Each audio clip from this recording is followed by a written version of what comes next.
কিছু কিছু গল্পের শেষটা যে এতটা কষ্টের, এই গল্পটা না শুনলে কখনোই বুঝবে না। তো পুরো গল্পটি শুনুন। একটি 19 বছর বয়সী মেয়ে তার প্রেমিকের কাছে গিয়ে বলে, আমার 20তম জন্মদিনে তুমি আমাকে কি উপহার দিবে?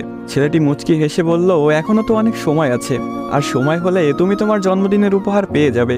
বেশ কিছুদিন যাওয়ার পর একদিন হঠাৎ করে এই মেয়েটি অজ্ঞান হয়ে যায়। বাসার সবাই বেশ অস্থির হয়ে যায়, কিছুই বুঝে উঠতে পারছিল না কেউ কি হয়েছে মেয়েটার। তারপর সবাই মিলে তাকে হাসপাতালে নিয়ে গেল। হাসপাতালের ডাক্তার অনেক পরীক্ষা নিরীক্ষা করার পর তার পরিবারকে জানালো, সাদিয়ার হার্টে একটা ছিদ্র ধরা পড়েছে। এখন যদি খুব তাড়াতাড়ি হার্ট পরিবর্তন না করা হয়, তাহলে হয়তো সাদিয়াকে আর বাঁচানো সম্ভব হবে না। সবাই এই কথাটি শুনে কান্নায় ভেঙে পড়ল। সাদিয়ার মা বাবা কিছুতেই মেনে নিতে পারছিল না। সাদিয়ার প্রেমিক সাকিব তার বিষয়ে ডাক্তারের কাছ থেকে সবকিছু শুনে বলল, এ কিছুতেই হতে দিবে না সে।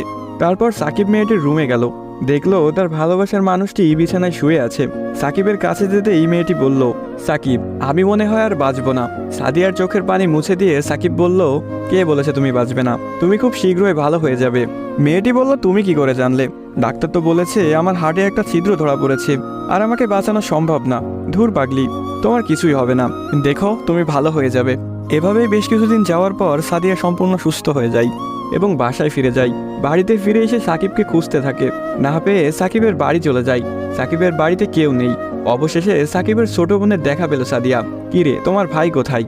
সাকিবের বোন কোনো কথা না বলে হাতের ইশারা করে সাকিবের রুমটা দেখিয়ে বলে উঠল, টেবিলের উপরে আপনার জন্য একটা চিরকুট রাখা আছে।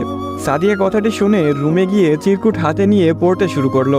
প্রিয়তমা, আমি জানি যেদিন তুমি এই চিরকুটটি হাতে পাবে সেদিন তুমি সম্পূর্ণ সুস্থ হয়ে যাবে, সবকিছু ঠিক হয়ে যাবে আগের মতো, যেমনটা আমি তোমাকে বলেছিলাম।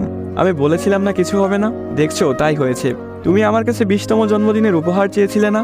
অনেক ভেবেছি, কিন্তু তোমাকে কি উপহার দিব ভেবে পাচ্ছিলাম না। তোমার অসুস্থতার কথা যখন ডাক্তারের কাছ থেকে শুনলাম, যখন বললো একটা হার্ট খুঁজতেছিল, তখন মনে হলো তোমার জন্য এর চাইতে ভালো কোনো উপহার হয় না। আমার হার্টটাই ছিল তোমার জন্য শ্রেষ্ঠ উপহার, যা আমি তোমাকে দিয়ে গেলাম। মন খারাপ করো না, আমি আকাশের ওই উপর থেকে তোমাকে সব সময় দেখব।